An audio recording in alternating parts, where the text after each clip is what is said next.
May 18th, 2026. There we are at the halfway mark through May.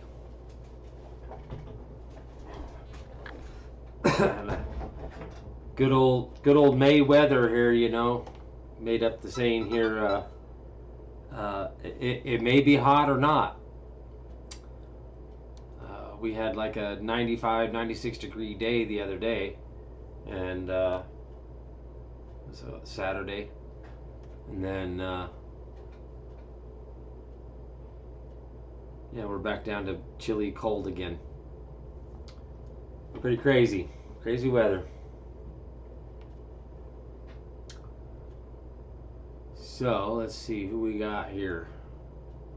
We're on Telegram. Let's see.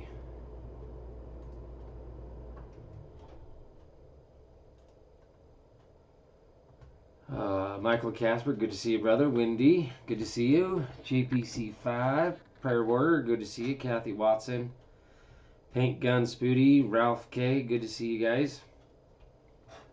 That's all we got for Telegram, huh? Out on Rumble, Karen, you're on time early tonight. Rooster's Revenge, good to see you. Jacqueline, good to see you, dear. Mark, you're here tonight. All right. Good to see you, brother. Yeah, I don't see. Oh, there's Wendy over on Facebook checking audio. So all's good there. Thank you.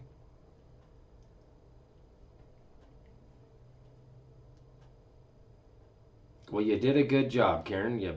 You beat me to the live, so I was hunting around for the grand jury stuff. We're going to talk about grand jury. Regina, good to see you. Palindrome, good to see you, brother.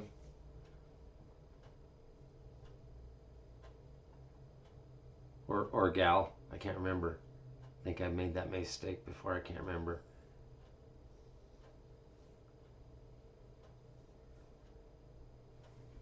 What do we got?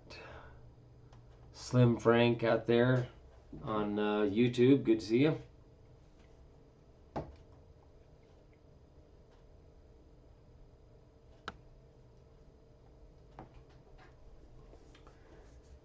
Yeah, kind of similar weather over here in Idaho, Mark. It was sunny today, but it's been overcasty and kind of chilly. But we didn't get any rain here in the valley. The mountains over here did. Boy, they got dumped on. But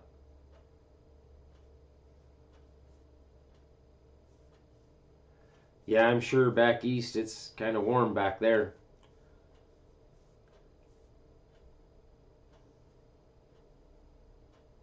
Yeah, it's quite the weird weather here. At least here in Idaho, anyways. Got kind of, it's pretty typical. Skips right over the semi-warm weather and goes straight to hot. And then back down to chilly. just the one day. One day we got really hot. Yeah. Wear some wool, Mark. Or visit Florida. There you go.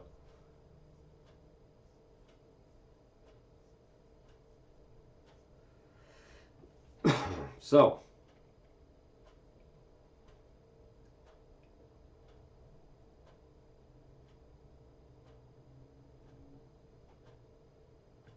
I don't know if everybody caught that video we did yesterday for the toll and roll stuff, and I was talking about I'll be going over the grand jury and the process of the grand jury stuff tonight. So that's the subject matter of tonight is the grand jury. So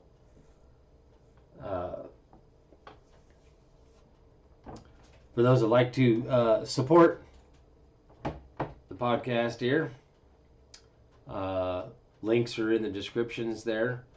KirksLawCorner.com has links to all my social medias except for Telegram. Kill that radio. And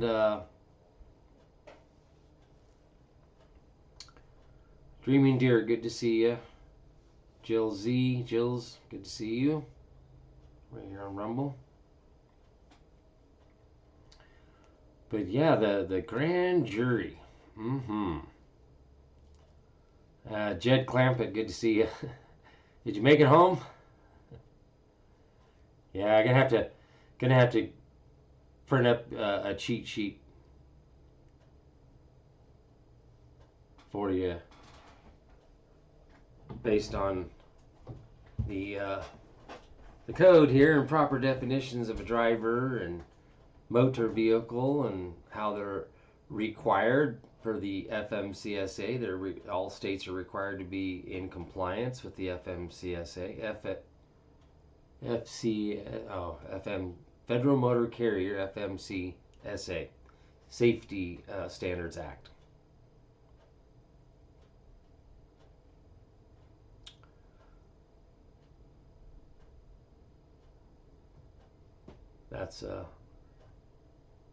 That's part of the scheme, scam, and the fraud in all of the states. They're not in compliance.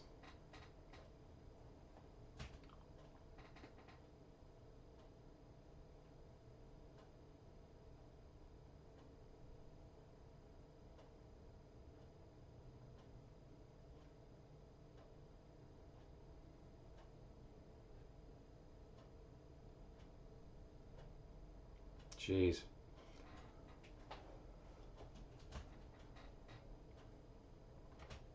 All right, so without further ado here,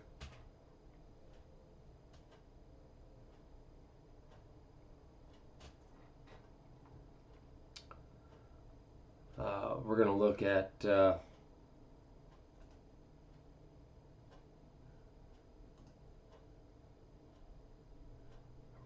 at Essay on Trial by Jury by Lysander Spooner first.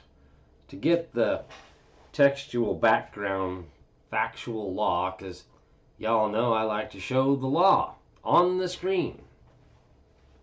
And again, this is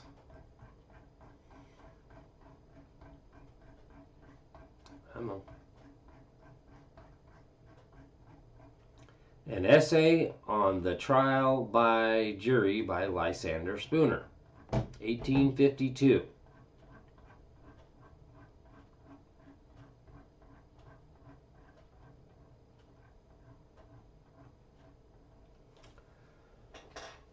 Let's see, the jury is supposed to be able to judge both the facts and the law.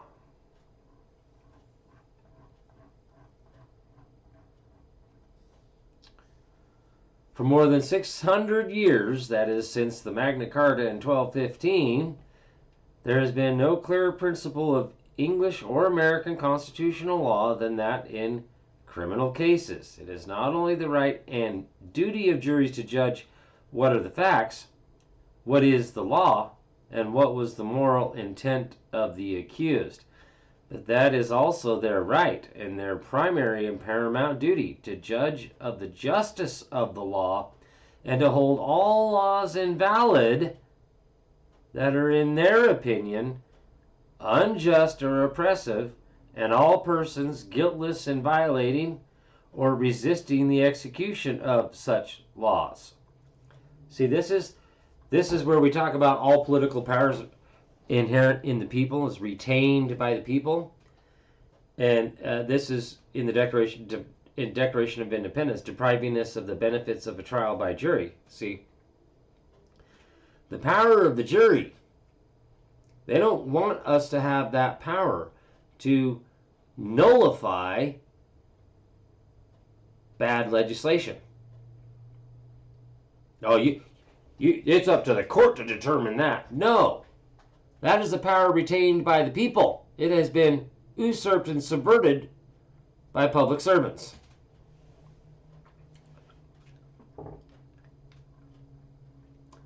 Unless such be the right and duty of jurors, it is plain that instead of juries being a palladium of liberty, a barrier against the tyranny and oppression of the government, they are really mere tools in the hands for carrying into execution any injustice and oppression it may desire to have executed. But for their right to judge of the law and the justice of the law, juries would be no protection to an accused person, even as to matters of fact. For if the government can dictate to a jury any law whatever in a criminal case, it can certainly dictate to them the laws of evidence. That is, it can dictate what evidence is admissible and what inadmissible, and also what force or weight is to be given to the evidence admitted. And if the government can thus dictate to a jury the laws of evidence, it can not only make it necessary for them to convict on a partial exhibition of evidence rightfully pertaining to the case, but it can even require them to convict on any evidence whatever that it pleases to offer them. That's what we're being subjected to today.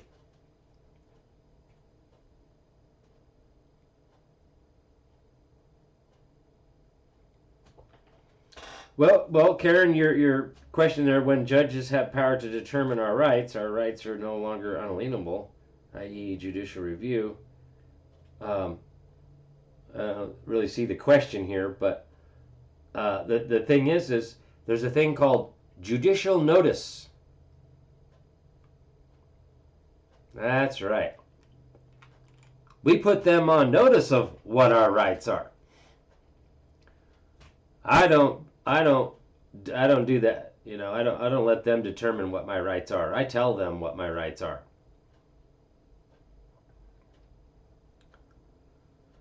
That the rights and duties of jurors must necessarily be such as are here claimed for them will be evident when it is considered what the trial by jury is and what is its object. The trial by jury, then, is a trial by the country. That is, by the people, as distinguished from a trial by the government. Now, see, the thing is a trial by jury is supposed to start with the grand jury.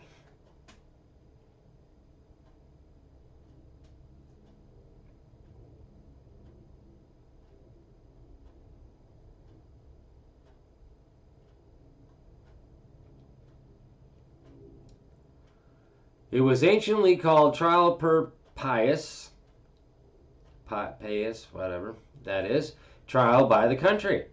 And now, in every criminal trial, the jury are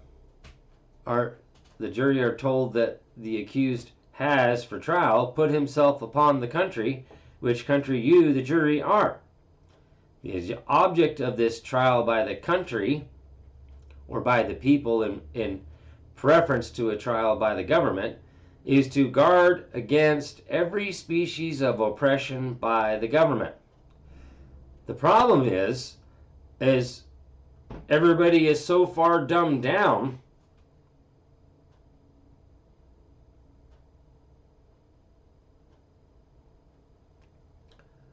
that nobody actually knows whether that's tyrannical legislation, or it's a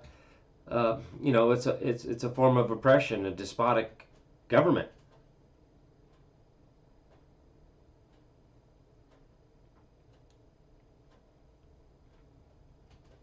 So, we're kind of in a catch-22.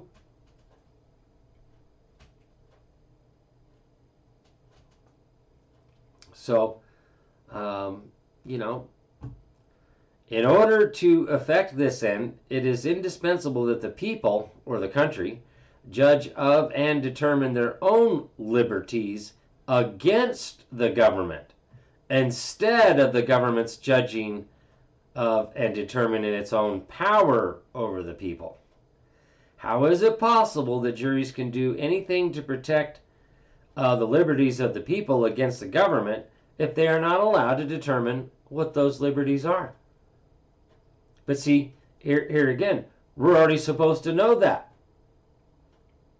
When you go in and sit on a jury, we're already supposed to know what our basic rights are. But we have people here, right now, tonight, that don't even know the three basic, primary, absolute rights from the laws of nature. You know, that life, liberty, and property. But it's a lot more detailed. Personal security, personal liberty, and private property. What are they? I've gone over them a few times. If you don't know them, go back to my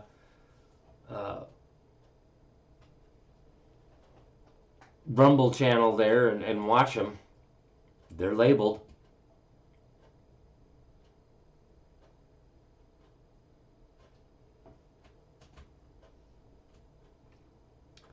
Hi, John Flynn out of California, Sonora down there. Good to see you.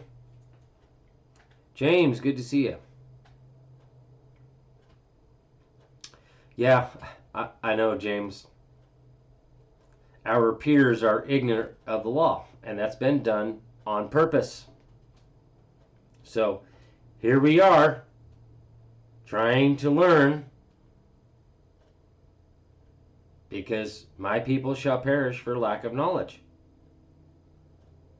And because we lack this knowledge, we're literally perishing over this stuff.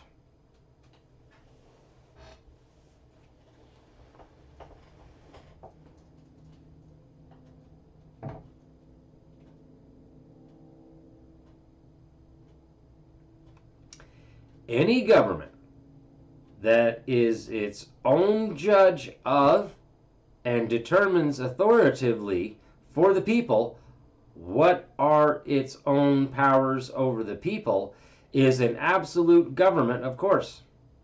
It has all the powers that it chooses to exercise. There is no other, or at least no more accurate, definition of despotism than this. On the other hand, any people that judge of and determine authoritatively for the government what are their own liberties against the government, of course, retain all the liberties they wish to enjoy. And this is freedom. At least it is freedom to them, because although it may be theoretically imperfect, it nevertheless corresponds to their highest notions of freedom. To secure this right of the people to judge of their own liberties against the government, the jurors are taken, or must be, to make them lawful jurors, from the body of the people, by lot or by some process that precludes any previous knowledge, choice, or selection of them on the part of the government. This is done to prevent the government's constituting a jury of its own partisans or friends. In other words, to prevent the government's packing a jury with a view to maintain its own laws and accomplish its own purpose.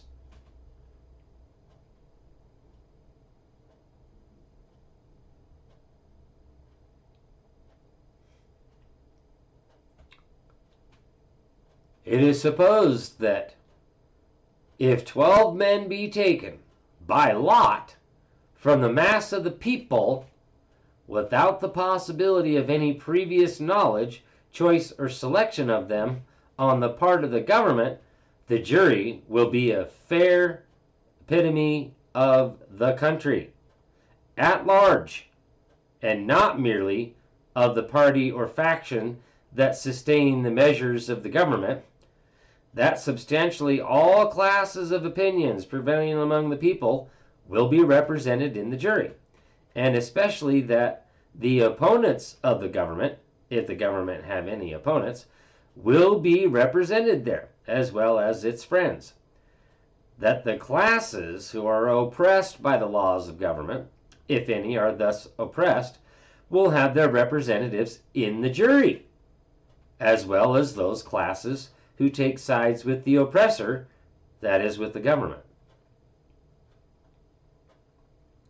It is fairly presumable that such a tribunal will agree to no conviction except such as substantially the whole country would agree to if they were present, taking part in the trial.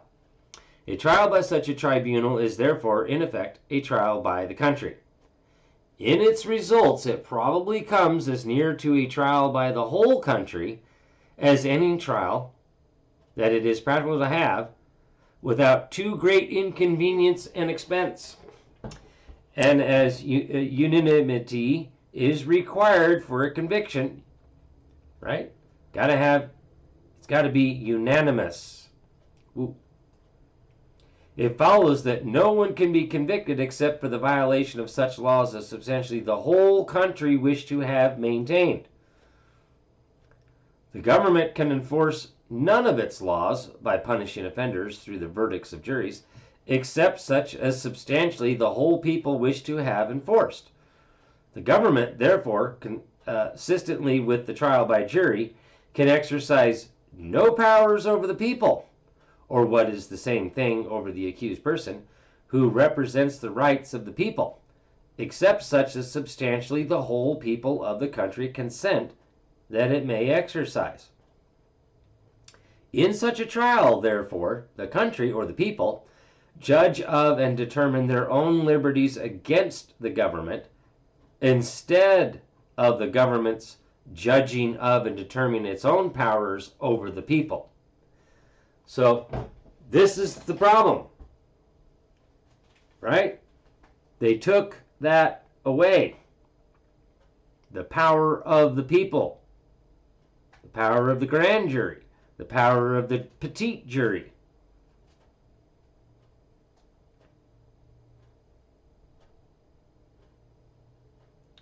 So,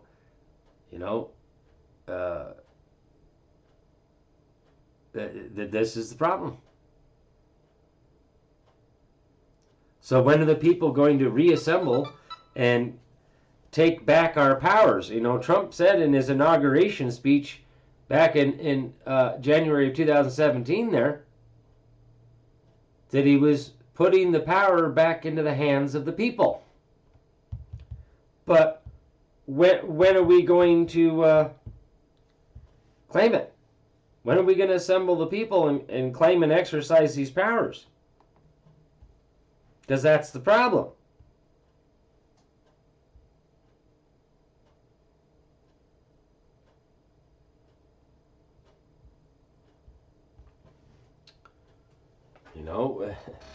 Lack of knowledge and lack of the people.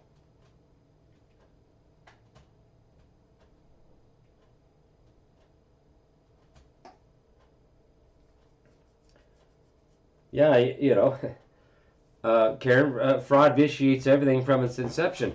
That's great. That's great that you know that. But where are the people claiming their powers?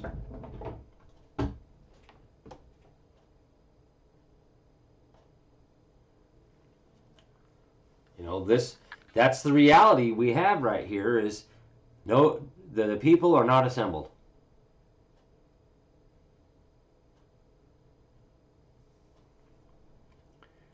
But all this, trial by the country, would be no trial at all by the country, but only a trial by the government, if the government could either declare who may or who may not be jurors, or could dictate to the jury anything whatever, either of law or evidence, that is, of the essence of the trial. Jury instructions. We're supposed to instruct our jury. Boy, they didn't, in my last trial here, they denied all of my jury instructions. Why? I have the right to instruct my jury. You cannot deny me my right to instruct my jury.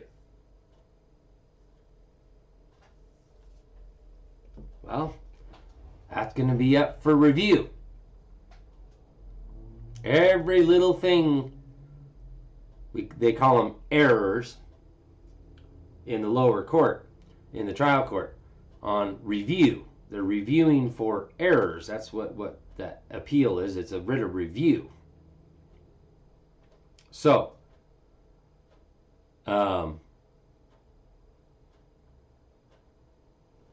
you know, I'm going to be hammering this crap out here in Idaho.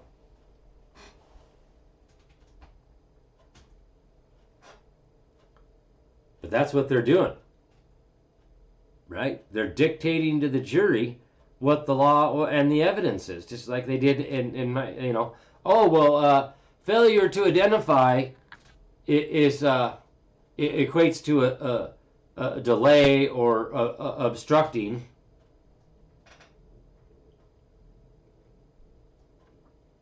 No, that was the jury instruction, which I objected to. So, yeah, we're going to have fun here in Idaho with this one.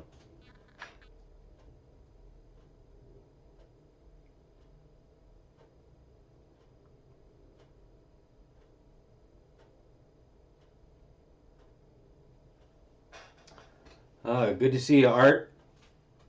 No, knowledge is power, not confidence. Knowledge is power. And then once you have that power, you have to learn how to wield that power, following due process of law.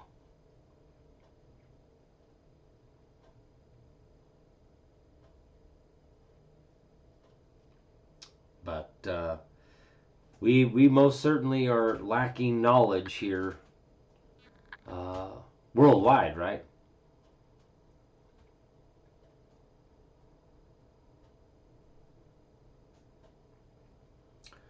No, it's called instructing. Wendy, isn't it called interfering? Oh, interfering with a jury. Oh, it's tampering with a jury. Absolutely. Tampering with a jury to gain conviction, and that is what I put in my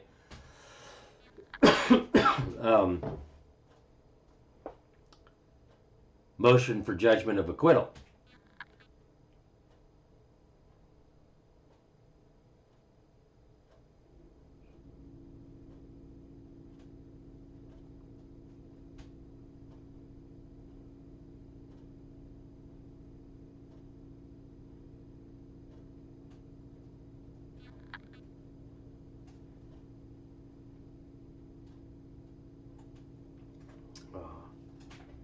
So Derek Johnson's works. Derek Johnson works for Trump, huh?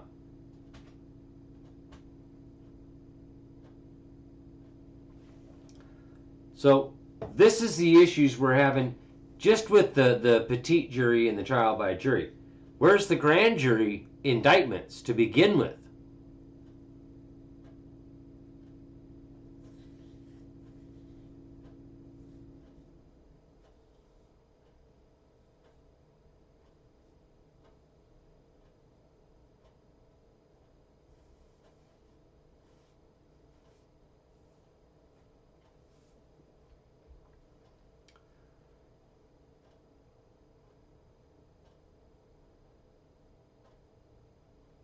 Oh, wow.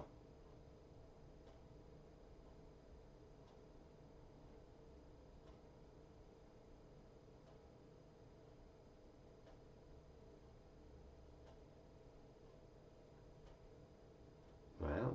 All right. Well, good for Derek Johnson.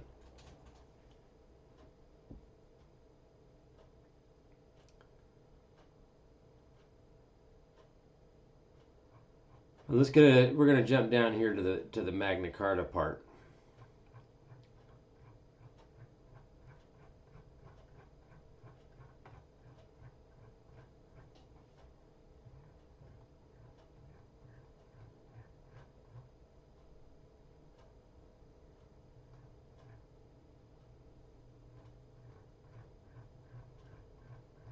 This is another one of those. It's a really good read, and I've gone over this one here pretty good.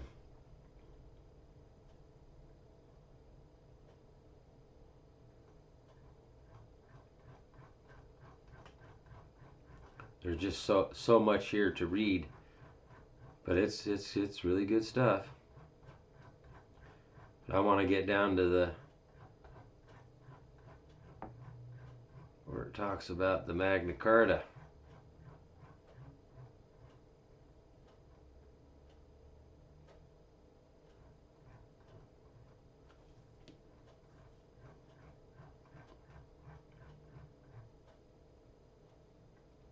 All right, Chapter 2. The trial by jury is defined by the Magna Carta. Now, the trial by jury is all that has been claimed for it in the preceding chapter is proved both by the history and the language of the Great Charter of English Liberties, to which we are to look for a true definition of the trial by jury, and of which the guarantee for that trial is the vital and most memorable part.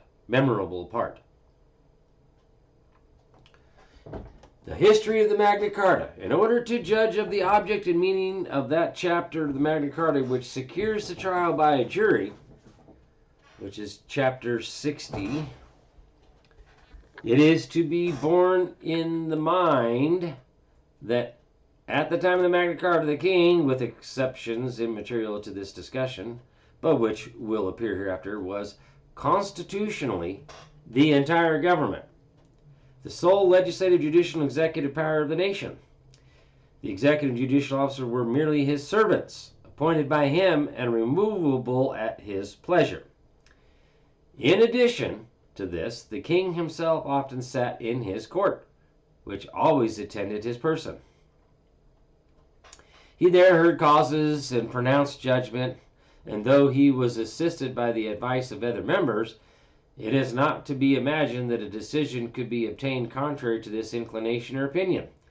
Judges were in those days and afterwards such abject servants of the king that we find that King Edward I, 1272 to 1307, fined and imprisoned his judges in the same manner as Alfred the Great among the Saxons had done before him by the sole exercise of his authority. Parliament, so far as there was a parliament, was a mere council of the king. It assembled only at the pleasure of the king, sat only during his pleasure, and when sitting had no power, so far as general legislation was concerned, beyond that of simply advising the king. The only legislation to which their assent was constitutionally necessary was demands for money and military services for extraordinary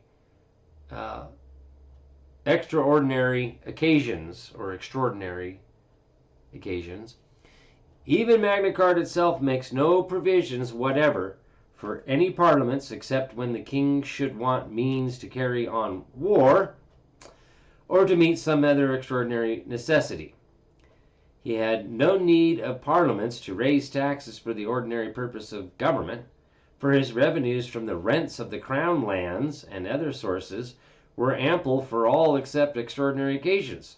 Parliaments, too, when assembled, consisted only of bishops, barons, and other great men of the kingdom, unless the king chose to invite others. There was no House of Commons at the time, and the people had no right to be heard unless as petitioners.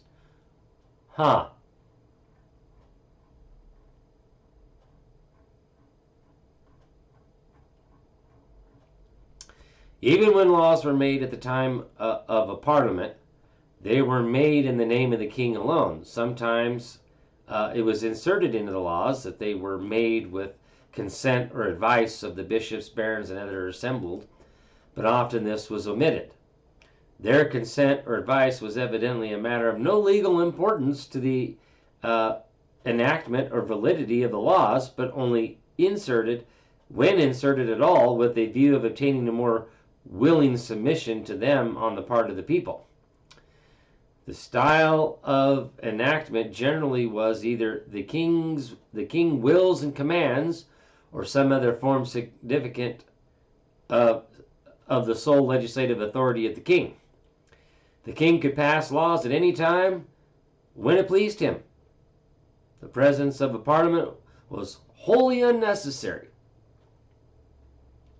Hume says that it is asserted by Sir Harry Spilman, I think, as an undoubted fact that during the reigns of the Norman princes, every order of the king issued with the consent of his privy council had the full force of law. What? Wait, every order of the king? Is that like an executive order? The king was therefore constitutionally the government, and the only legal limitation upon his powers seems to have been simply the common law, usually called the law of the land. The law of the land is the common law, which he was bound by oath to maintain, which oath had about the same practical value as similar oaths having always had. The law of the land seems not to have been regarded at all by many of the kings, except so far they found it convenient to do so, or were constrained constrained to observe it by the fear of arousing resistance.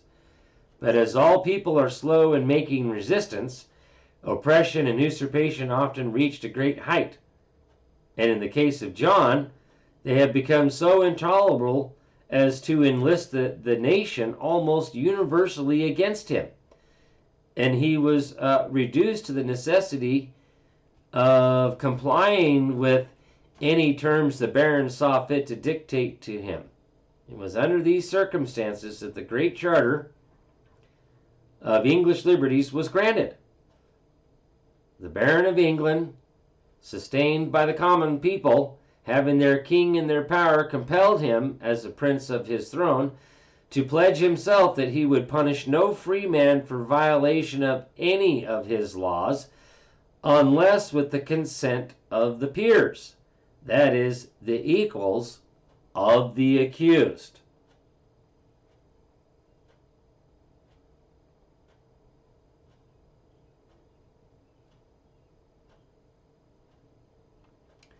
The question here arises whether the barons and people intended that those peers, the jury, should be mere puppets in the hands of the king, exercising no opinion of their own as to the intrinsic merits of the accusations they should try, or the justice of the laws they should be called on to enforce.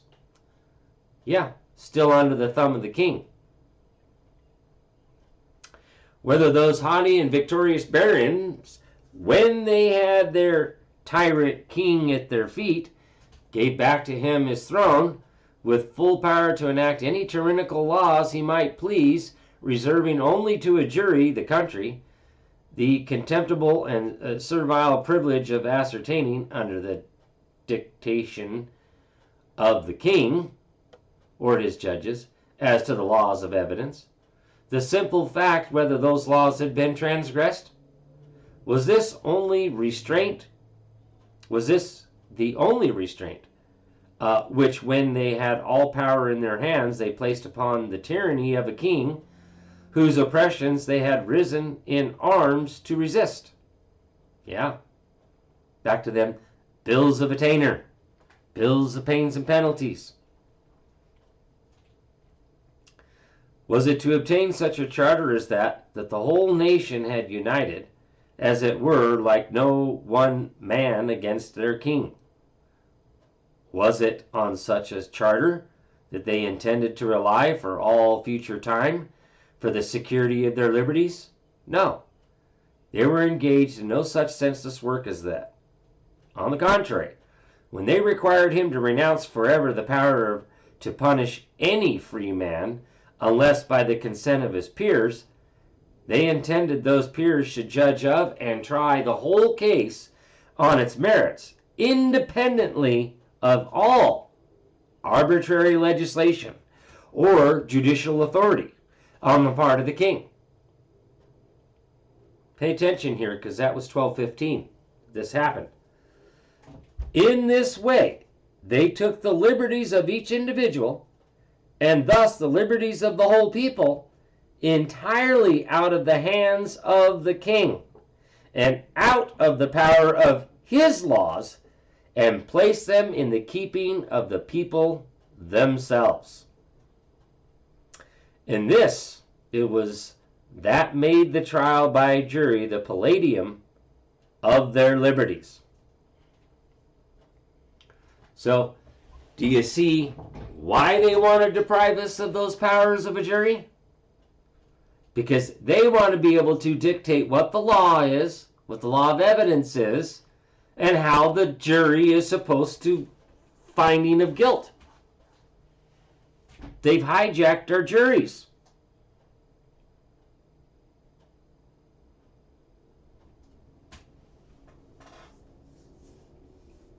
Yes, absolutely, Karen. This is 1215, the Magna Carta.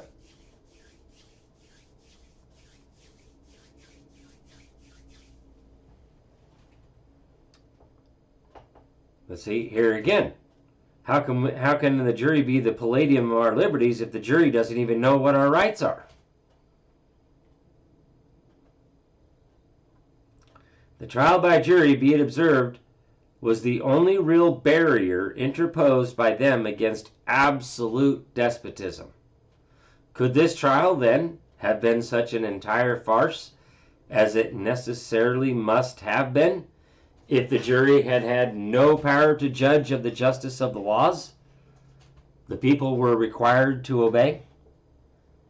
Did it not rather imply that the jury were to judge independently and fearlessly as to everything involved in the charge, and especially as to its intrinsic justice, and thereon give their decision unbiased by any legislation of the king, whether the accused might be punished, the reason of the thing, no less than the historical celebrity of the events, as securing the liberties of the people, and the veneration with which the trial by jury has continued to be regarded, notwithstanding its essence, and vitality, have been almost entirely extracted from it in practice, would settle the question if other evidences had left the matter in doubt.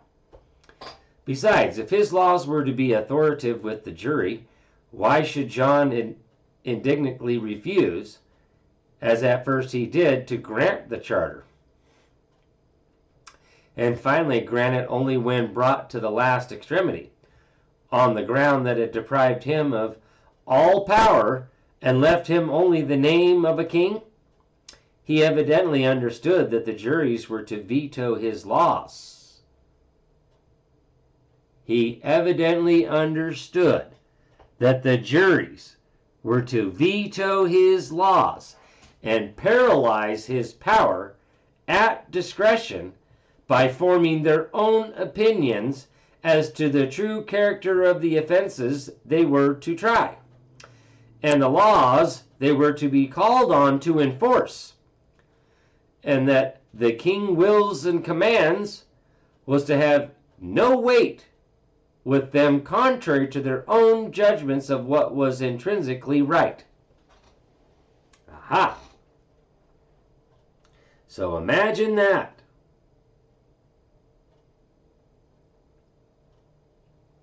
The barons and people, having obtained by the charter all the liberties they had demanded of the king, it was further provided by the charter itself that 25 barons should be appointed by the barons out of the number to keep special vigilance in the kingdom to see that the charter was observed, with authority to make war upon the king in case of his violation.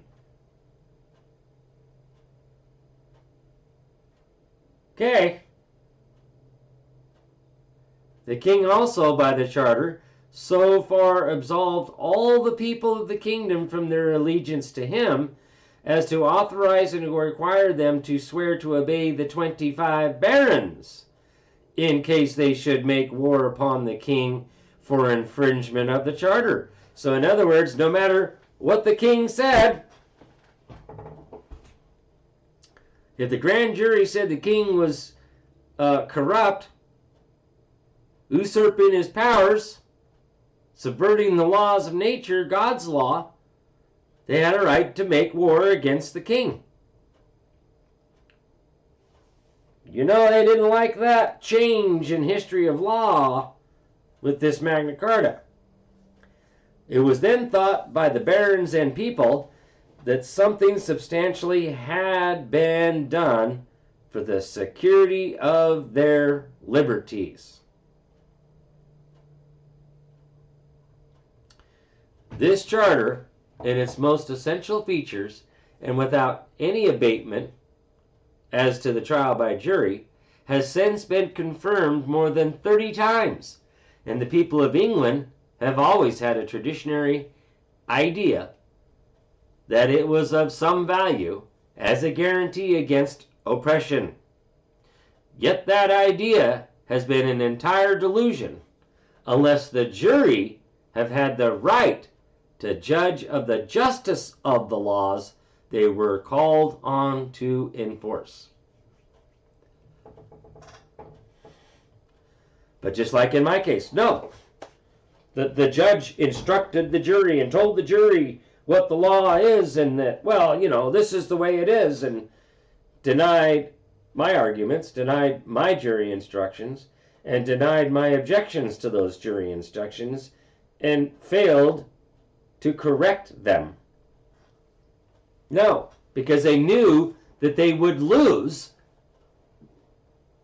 if they properly instructed the jury that no, we do not have, there's no such thing as failure to identify. And that resisting is physical resistance. Yeah. And then what I busted them on was obstructing. There's actually a jury instruction there, and it says obstructing is by filing a false report to law enforcement. And I brought that up. And he's like, oh, well, I'm like, well, how come you're not using the Supreme Court's jury instruction for obstruction? Because that's not obstruction. Obstruction is making, it's even in the Idaho Code that way. But they separate it and break it up so it makes it seem like it's not. But it is.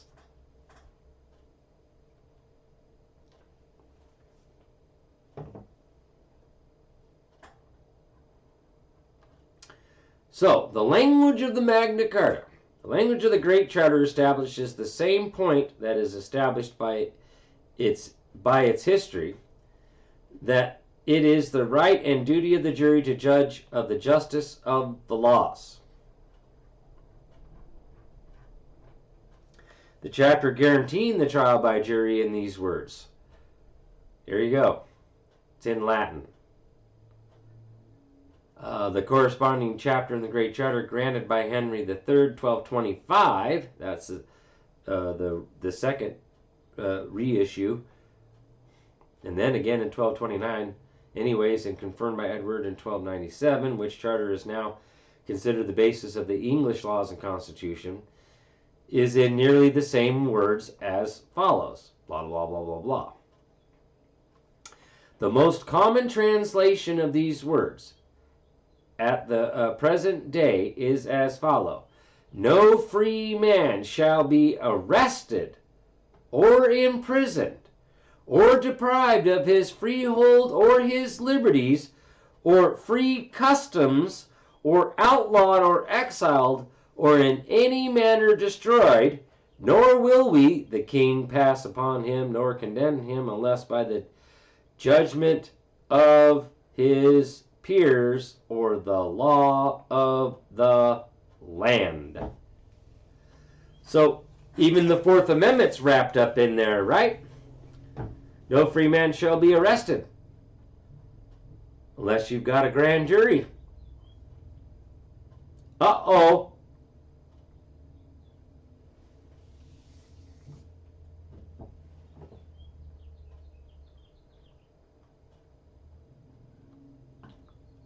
I don't know what that is, but there has been much confusion and doubt as to the true meaning of the words, nec super, blah, blah, blah. The more common rendering has been, nor will we pass upon him, nor condemn him. But some have translated them to mean, nor will we pass upon him, nor commit him to prison. Lord Cook gives still a different rendering to the effect that no man shall be condemned at the king's suit, either before the king and his bench, nor before any other commissioner or judge whatsoever. But all these translations are clearly erroneous. Uh-oh. Good old Lysander Spooner, he exposes their misinterpretations.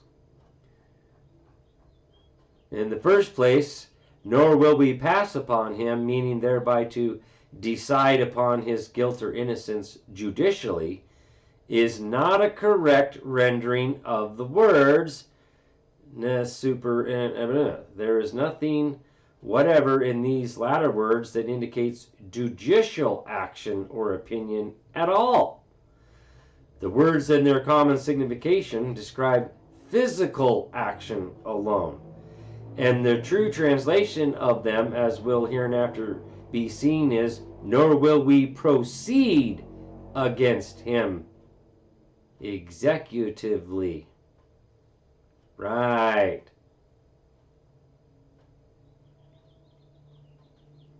In the second place, the rendering, nor will we condemn him, bears little or no analogy to any common or even uncommon signification of the words, blah, blah, blah. There's nothing in these latter words that indicates judicial action or decision. Their common signification, like that of the words, blah, blah, blah, describes physical action alone, nor will we send upon or against him, would be the most obvious translation, and as we shall hereafter see, such is the true translation. But although these words describe physical action on the part of the king, as distinguished from judicial, they nevertheless do not mean, as one of the translations has it, nor will we commit him to prison. For that would be a mere repetition of what had been already declared by the words nec and blah, blah, blah. Besides, there is nothing about prisons in the words nec, super, and blah, blah. Nothing about sending him anywhere, but only about sending something or somebody upon him or against him, that is, executively. In other words, we're not going to send anyone from the executive branch over to, deprive us of our liberties.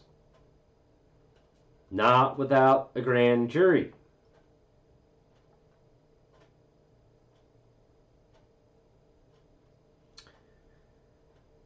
Cook rendering is, if possible, the most absurd and gratuitous of all. What is there in the words that can be made out to mean, nor shall be condemned before any other commissioner or judge whatsoever? Clearly there is nothing. The whole rendering is a sheer fabrication. See, they try to give it power over to the judicial, right? Instead of into the hands of the people, the jury, grand jury.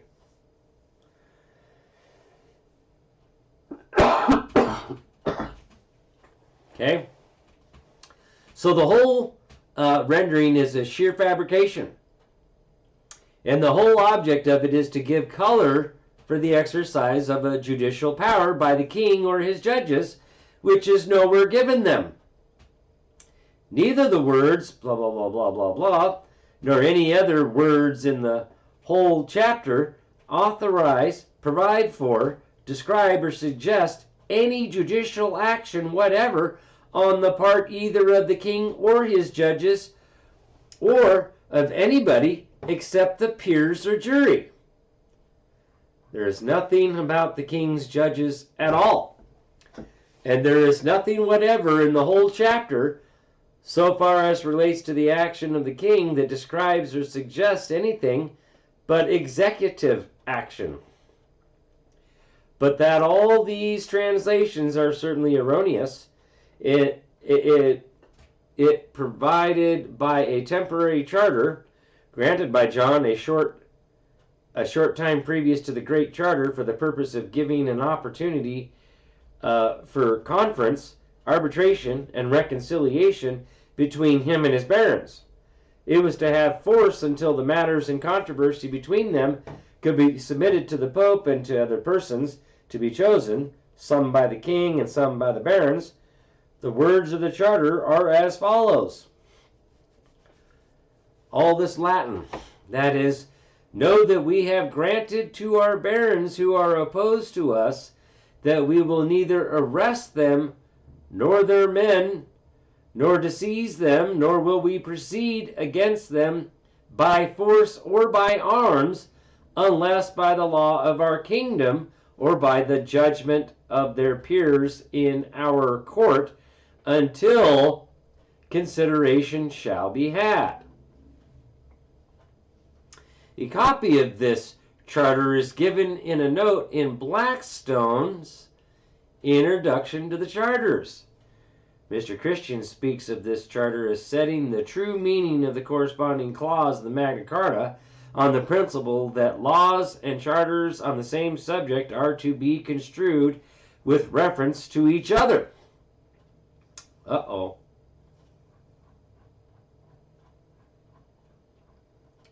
So the true meaning of the words next is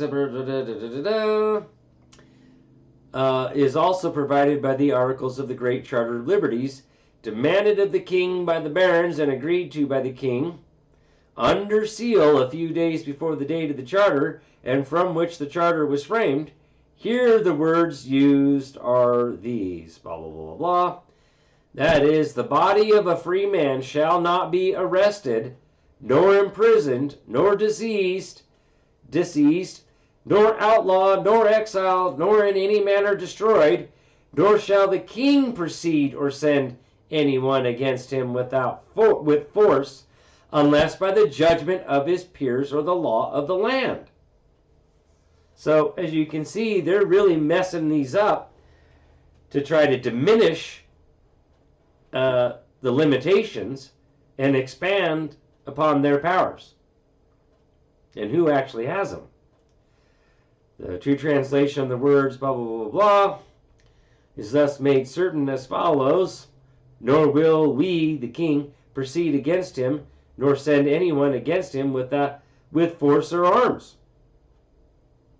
See, what are they doing today? Imagine that. Are they not out there with force and arms? Without the consent of our peers? Of a jury? Boy, howdy. It's almost like we don't even know this stuff. Oh, yeah, lack of knowledge, huh?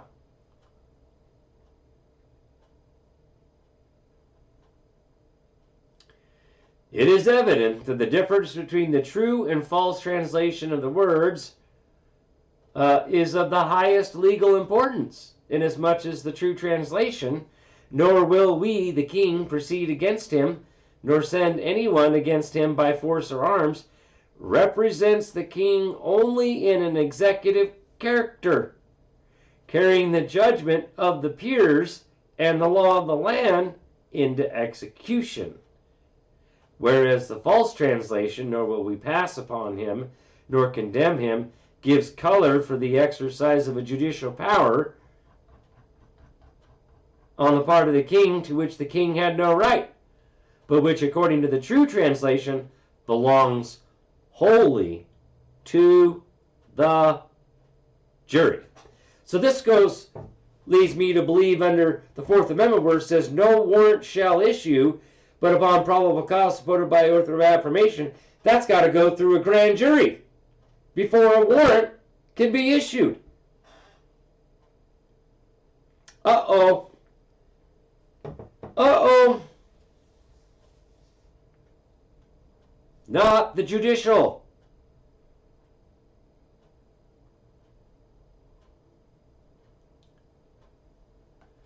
Per legale judicum, the foregoing interpretation is corroborated if it were not already too plain to be susceptible of corroboration by the true interpretation of the phrase per legale judicum. In giving this interpretation, I leave out for the present the word legal, which will be defined afterwards. The true meaning of the phrase per judicum is according to the sentence of his peers. So that would be a legal sentence of his peers. The word judicum, judgment, has a technical meaning in the law, signifying the decree rendered in the decision of a cause. In civil suits, the decision is called a judgment. In chancery proceedings, it's called a decree. In criminal actions, it's called a sentence or judgment. That's right, because the jury is supposed to do the sentence. Because if the legislature or the code or whatever, if it says, here's the crime and here's the punishment, that's a bill of attainder.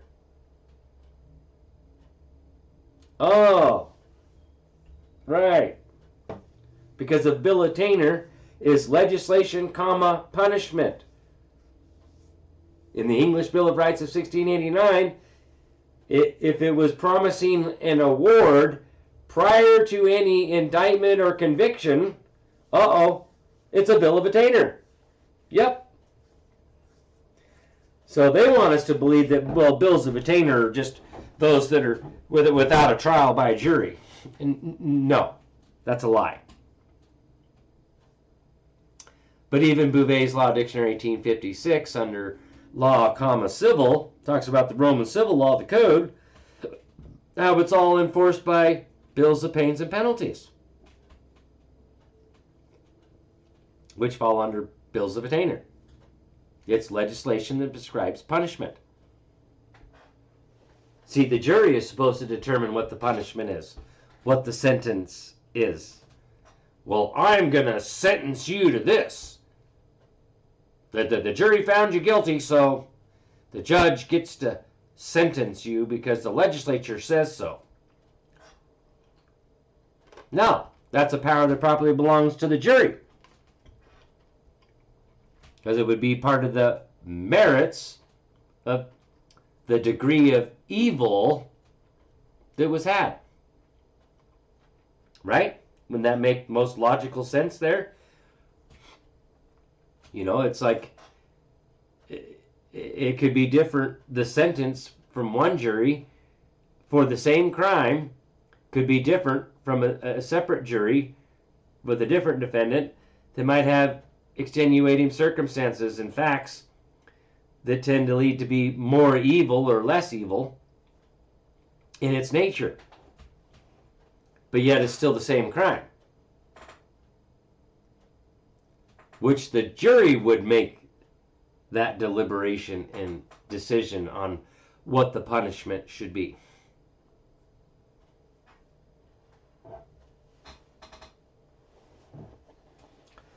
In cases of sentence, therefore, in criminal suits, the words sentence and judgment are synonymous terms.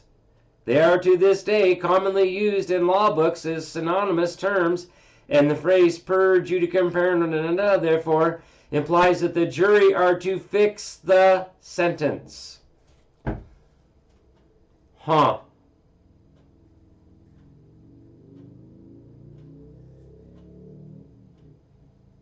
That's right. Again, taking away the power of the people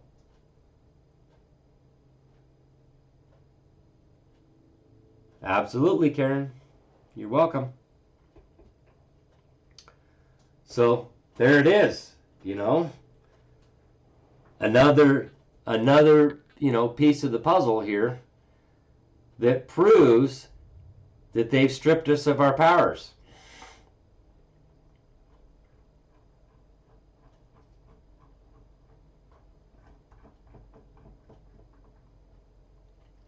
The word per means according to, otherwise there is no sense in the phrase per judicum, perium, there would be no sense in saying that a king might imprison, disease, outlaw, exile, or otherwise punish a man, or proceed against him, or send anyone against him by force or arms, by a judgment of his peers.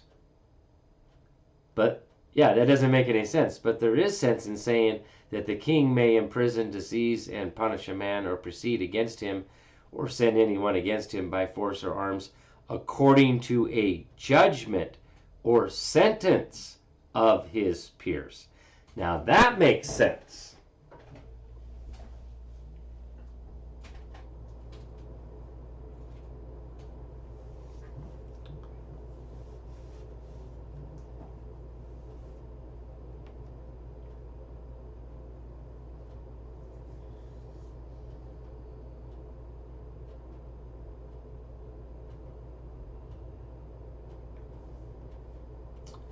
Oh yeah. Yeah, where is Fix It Fast? I don't see him here tonight.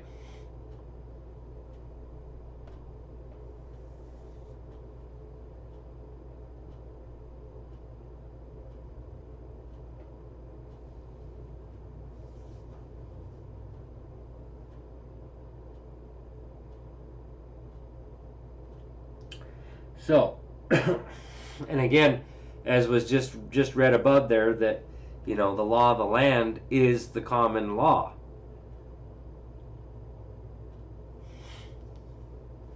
Which is part of something I brought up, was that, hey, this is all supposed to be pursuant to the law of the land, not any statute, not the Idaho Code, but by the law of the land.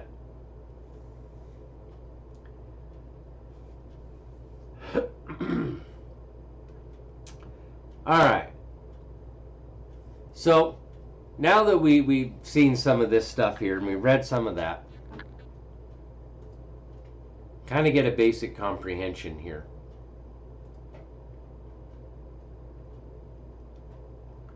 When we look at the Fifth Amendment, it says, no person shall be held to answer for a capital or otherwise infamous crime unless on a presentment or indictment of a grand jury. So now go back to what we were just discussing there about, clear back to the Magna Carta, this is not judicial. This is not executive. It's a grand jury, the people. We cannot be required to answer anything, felony or misdemeanor, without a grand jury indictment. That's what it says, as it is written. And this stems from that which we just read from the Magna Carta. Okay?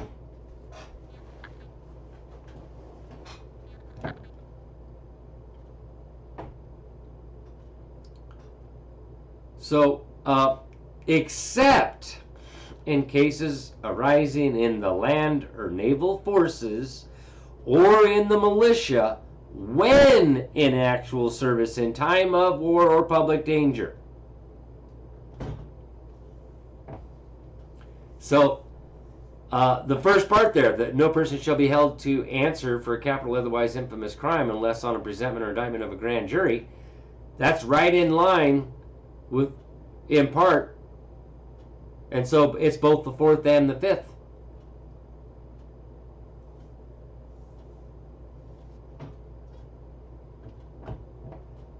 Okay, and again, American Jurisprudence, Volume 16, Constitutional Law, Section 100, Bills of Rights, and those merely declaratory of the common law, its provisions are mandatory. Because this is just the common law. Right? So, the argument that they've made is that, well, these don't apply to the states except for by and through the 14th Amendment. So you're saying we didn't have the right to a grand jury indictment? This process of the grand jury until the 14th Amendment? No. This right is as old as the Magna Carta of 1215. Long before the 14th Amendment.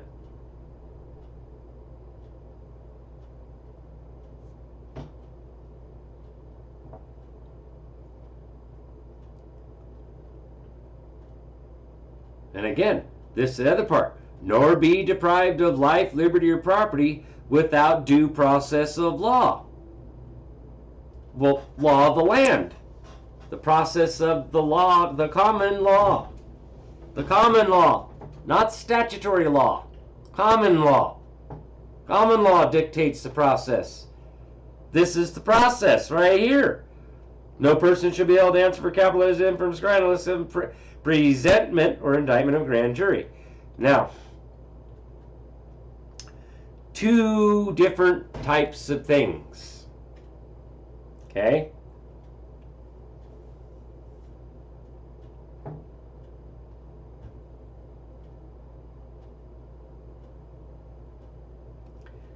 So there is a distinction between a presentment and an indictment. Now I'm going to go over here to my Idaho Constitution.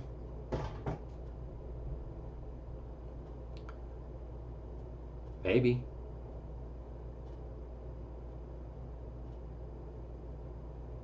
There we go.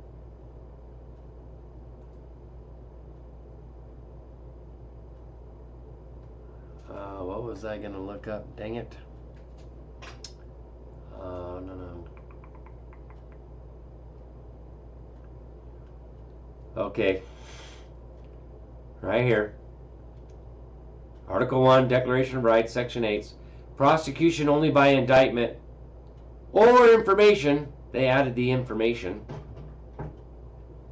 No person shall be held to answer for any felony or criminal offense of any grade unless on presentment or indictment of a grand jury or on information of the public prosecutor after a commitment by a magistrate,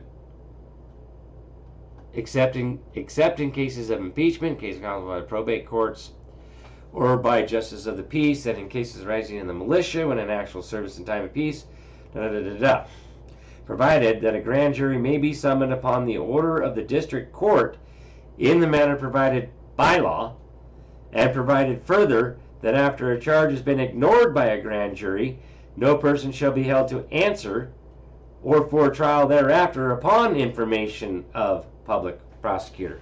Now, when we look at this, pick this apart a little bit, what is the information part? Because an indictment or information. Now we know that there's a presentment or indictment. So what is this presentment information? Are we ready for the truth here? One more thing. Actually, I'm going to open up a separate one because I want to save that opened right there.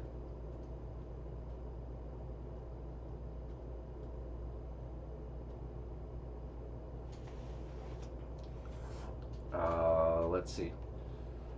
What one was it?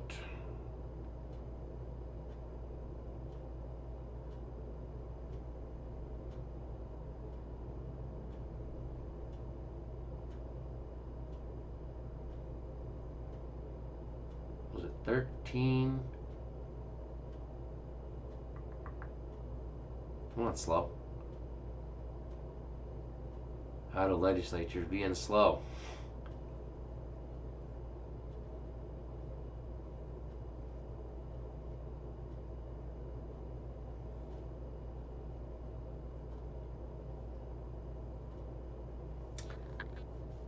It guarantees in criminal actions and due process of law.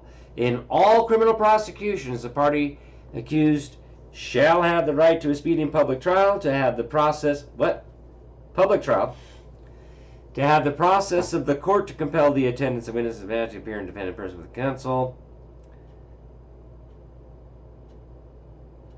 nor be deprived of life, liberty, or property without due process of law. I keep forgetting, what one is it that I'm really, really wanting to... Oh, right.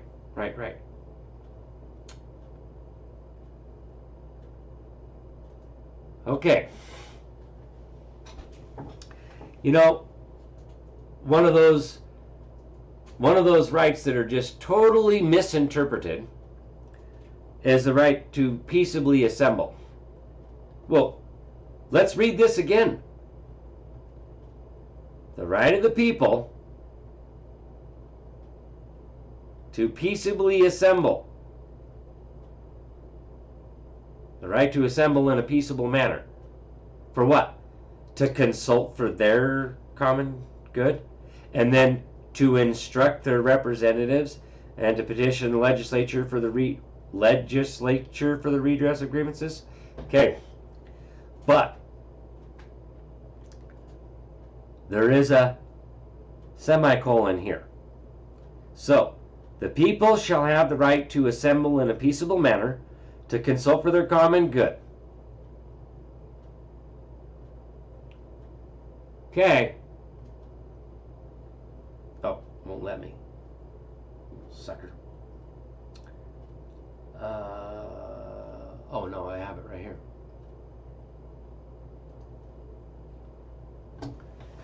What is a presentment? Blackstone's Commentaries on the Laws of England, Book the 4th, Chapter the 23rd, of the several modes of prosecution. The next step towards the punishment of offenders is their prosecution, or the manner of their formal accusation. And this is either upon a previous finding of fact by an inquest or grand jury, or without such previous finding. The former way is either by presentment or indictment. A presentment, generally taken, is a very comprehensive term, including not only presentments properly so called, but also inquisitions of office and indictments by a grand jury. A presentment, properly speaking, is the notice taken by a grand jury of any offense from their own knowledge or observation or information. Oh, that's what that means.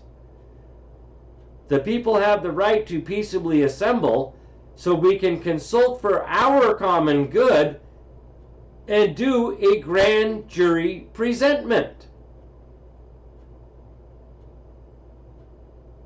Oh.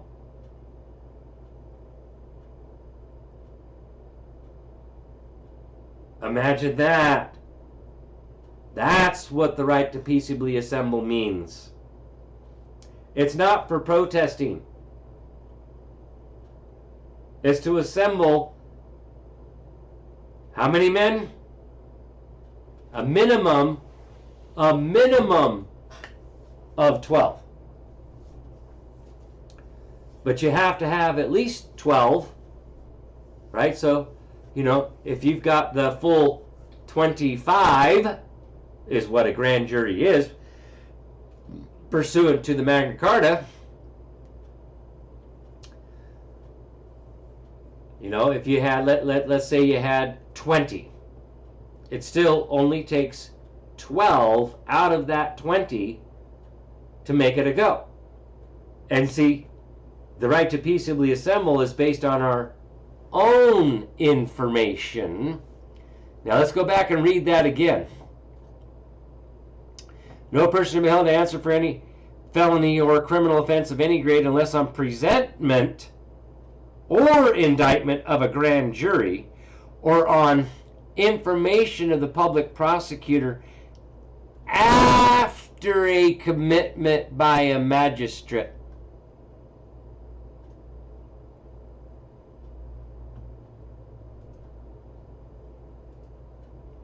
Wait a minute. The information is the presentment of a grand jury that has peaceably assembled.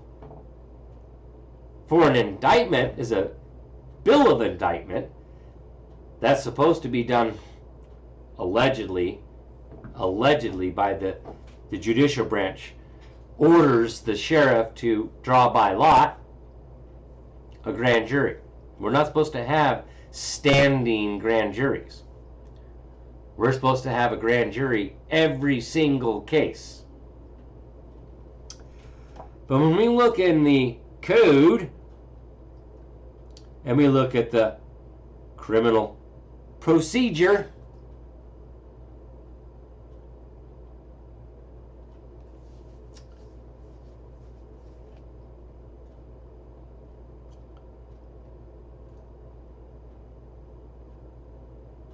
complaint. Definition of complaint. Let's see what that is. The complaint is the allegation in writing made to a magistrate that a person has been guilty of some designated public offense. Okay. Now that we know that the complaint is in writing and it's made to a magistrate,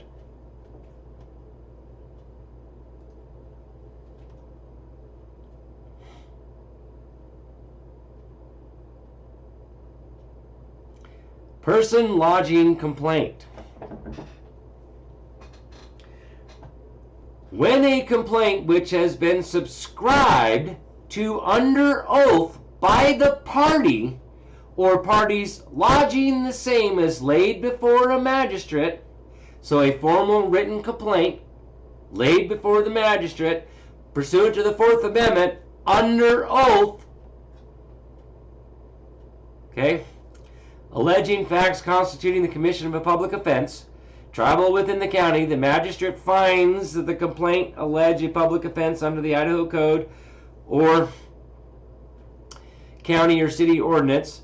The magistrate shall order the clerk of the court to file the complaint and refer the complaint to the appropriate county or city prosecuting attorney for further action.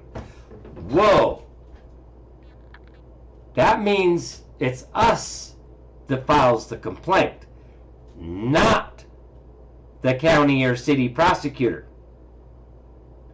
The county and city prosecutors cannot file a complaint. It has to be done by the party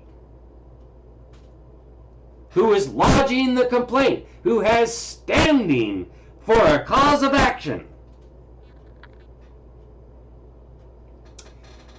or is a presentment of a grand jury.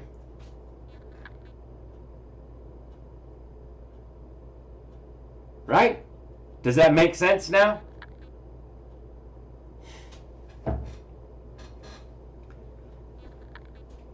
Oh yeah.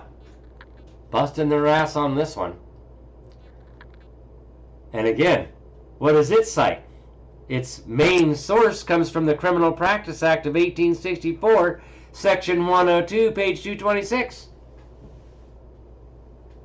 And when you go read that, it says it's the complainant.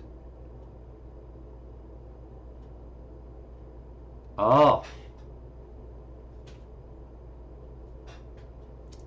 Under oath by the party.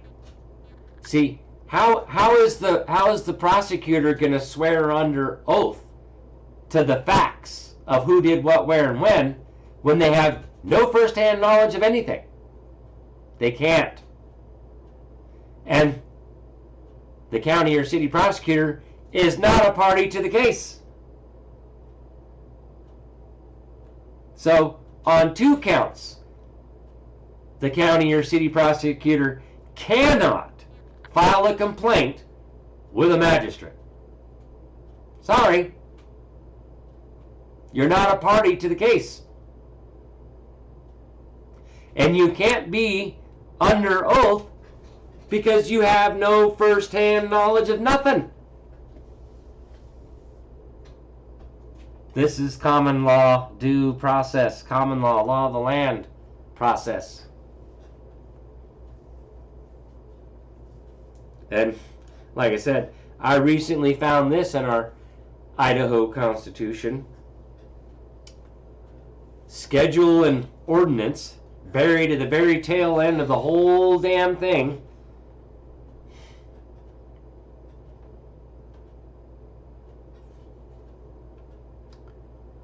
Judicial proceedings continued. The very first thing, that no inconvenience may arise from a change of the territorial government to a permanent state government.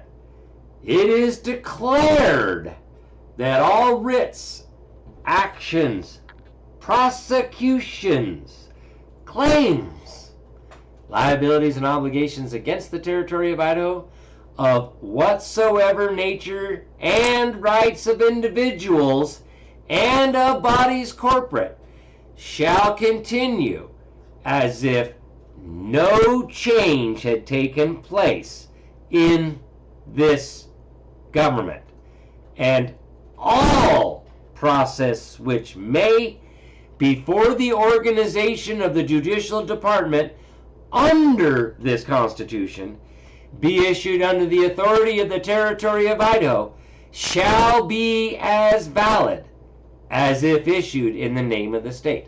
In other words, if it's not in compliance with the Organic Act for the territory, it is unlawful. That's right. Anything in the laws, Constitution, or laws of the state to the contrary are notwithstanding. Article 6, Clause 2. And the judges in every state shall be bound thereby. So it's even right here that it's admitting before the organization of the judicial department under this Constitution be issued under the authority of the territory of Idaho shall be as valid as if issued under the name of the state. It's not valid if it's not in compliance with the Organic Act, which was created by Congress pursuant to Article 4, Section 3, with Article 4, Section 4 to guarantee a Republican form of government. That's one of the ways they guarantee that Republican form of government, by creating the organic law, the law of creation, which cannot be subverted. As it says right here, no inconvenience may arise from a change from the territorial government to a permanent state government. And it is declared. That's a good word. It is declared here. Prosecutions, actions, claims, writs, okay, of whatsoever nature and rights of individuals shall continue as if no change had taken place in this government. So this is where the conundrum comes in and where they're screwed, because that's why they keep saying, well, we got to go back to what the right says prior to the adoption of the Constitution. And we got to go back to the common law, not Roman civil law, not the history of a statute. No, the common law. As in Blackstone's commentaries on the common law of England, the laws of England. But, so for further clarification here, it says, without any bill of indictment laid before them at the suit of the king. Oh, yeah, that's a presentment, folks. We have every right to peaceably assemble at a minimum of 12 up to 25, and with 12 concurring, giving their consent to do a presentment. That is called a grand jury presentment. Now, to correlate that to what's going on with the toll and roll stuff, because this is already, past the beginning part of filing a petition,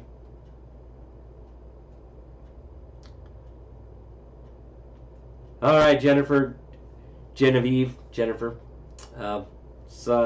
your battery and get to work. But yep, we'll see you later.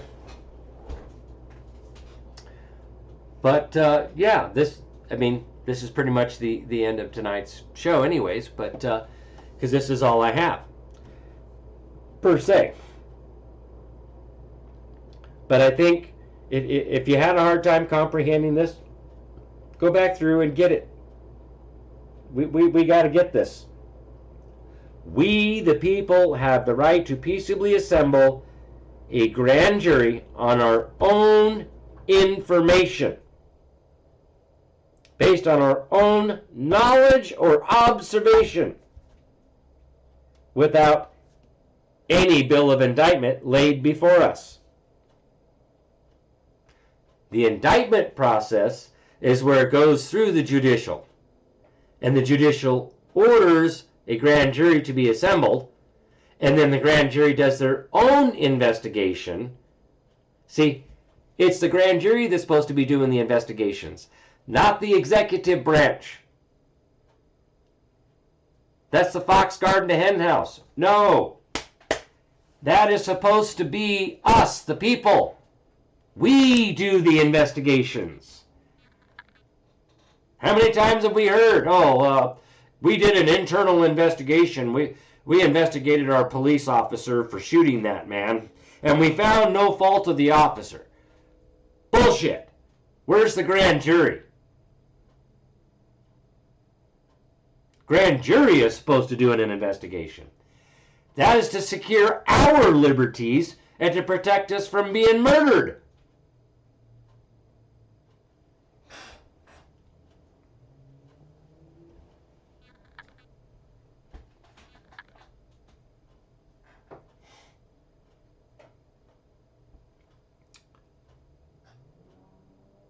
So,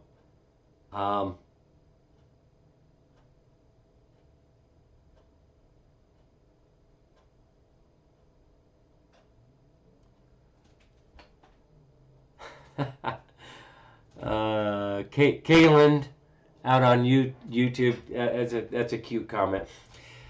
Feel like a schoolgirl excited over early recess, right? I guess I'm kind of nerdish. Love how you present this. Thank you. We got to have a little bit of fun here, right? If we're not having fun, it ain't worth doing. But, the reality here is again, it's just a lack of knowledge. Nobody's been reading this stuff. And everybody's been depending on these members of the bar to help defend us because we don't know what we're doing. We're overwhelmed. And, of course, they threaten us with all this jail time and fine and all that. And we get overwhelmed and psychological warfare, Then you want to play let's make a deal so they don't actually have to work. And they get the revenue.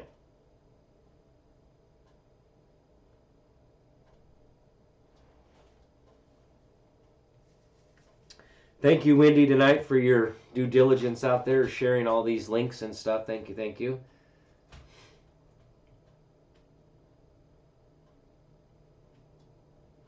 Right, Mark? That's the problem. What if no one in the grand jury knows the law, knows any law? That's the problem. The root of our problem is a lack of knowledge. And to quote God in the Bible, he says, "My people shall perish for a lack of knowledge."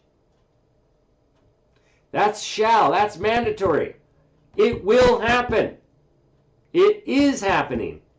It has happened because we lack this knowledge and how to effectively defend ourselves. Plain and simple.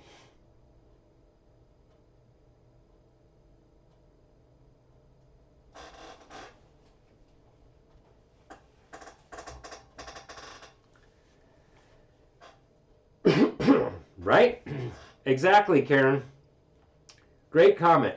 Tyrants intentionally lie to instill fear, creating sheeple, right? Then send them to slaughter. Absolutely. We try to warn them, but hate is their fool. What does that teach us as we watch them fall? Right? Oh, that's a big one, Karen. Anxiety. Right? That's actually fear. Your adrenaline starts pumping. Okay? And I'll admit, the first few times of going to court and, was scared shitless, man.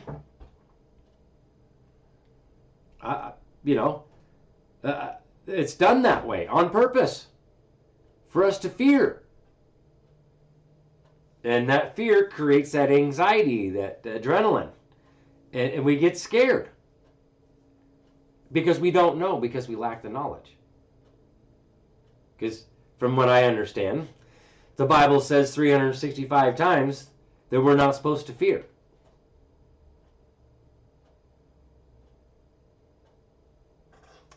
But now that I've gained this knowledge, and you can ask those that have seen me in court, or at least seen me on Zoom, I don't have any fear anymore.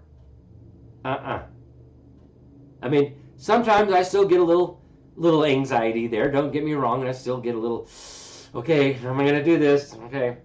But let me tell you, once I get going, it's just like right here on the show. I talk to them just like I talk to you folks here. But that's the power. The knowledge is the power to be able to speak the law. That's it. That's the key. The key is knowledge. The key to the power is the knowledge. And then learning how to wield that power, wield that knowledge. Ooh. Learn how to speak it. That's a lawyer, a law-sayer. One who is knowledgeable on the law. One who speaks the law is a law-sayer. That's a lawyer. To speak, to do. Okay? An attorney is one who attorns. To take from one man and give to another. If you've got standing for a cause of action, you have the right to attorn your fellow man. Doesn't have anything to do with being a member of the bar. That's trickery. So stop calling them attorneys, stop calling them lawyers, and call them members of the bar. Why do they call it a durable power of an attorney? Oh, right. That right to the assistance of counsel of our choice, and that delegation of powers done through a contract, a formal written contract. Right. So hopefully people will learn something from this tonight and get the gist of it, that we have the right to peaceably assemble our own grand jury based on our own information, and it's called a grand jury presentment. We don't need permission from a judge. We don't need permission from the sheriff. This is a power retained by the people, as I just read to you from the Idaho Constitution, and it's not even the Idaho Constitution. That's the Declaration of Rights. Constitution is the instrument of government. That's the trickery here. Well, those are constitutional rights. No, that's the common law. Yeah, that's right. That's the common law in writing. We're declaring it. We're laying down the law, because that's what declare means. That's the law. So keep that in your forefront here, that we have that power.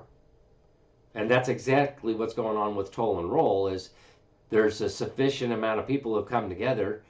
and have presented this stuff to Congress, which we discussed last night, and that I was going to go over that stuff tonight. So that's where we're at. We have the right to do this. Now, as for the toll and roll thing, that's already there. So tollandroll.com, you can read all the documents there. Okay? Make sure that you know all that stuff and what's going on there. And if you've got have had your property taken from you from forged, fraudulent documents, didn't follow due process of law, you can do your affidavit, right? Your statement of facts, short, clear, concise statements of facts of who did what, where, and when. Gather your evidence and submit it over there. Now, I've informed you folks before, clear back in January when I went to Washington. I hate calling it D.C., but everybody calls it D.C. But that we're already connected, Toll and Roll is already connected with Doge. So, get with the Toll and Roll people, the ones that have their contact stuff there for that particular stuff.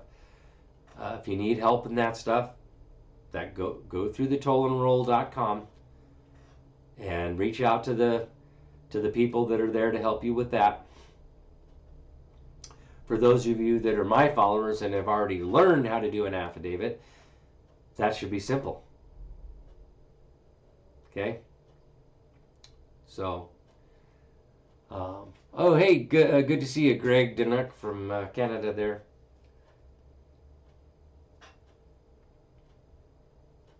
I don't know if I missed anyone else other than I did see Art, and I do believe I said hi to you, Art. James. Oh, there's Chad. Yeah, you're late. James. Lex Enmata.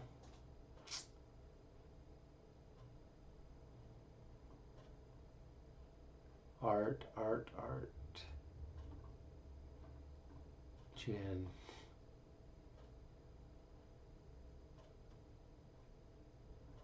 Okay. All right.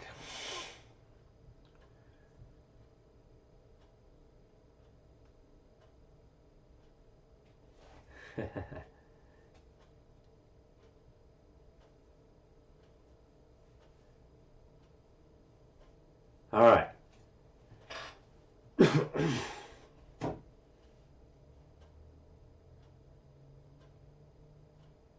Well, good. I'm glad that Derek Johnson says the same thing. It's the bar. Because it is. Okay? All right, folks. Other than that, if you'd like to join in on the Wednesday night workshop through Patreon, make sure you get subscribed over there, Tier 3. If you're looking for help, one-on-one stuff, that's Tier 4. Okay? Donation stuff, Tier 1, Tier 2 through Patreon, $5, $10, whatever you want. You can actually set it yourself. But I have those two tiers set up for that. And then through the Buy Me a Coffee. Okay? All those links are in the description down below. Other than that, have a wonderful night. God bless, and much love. We'll see those in Patreon Wednesday night. All right?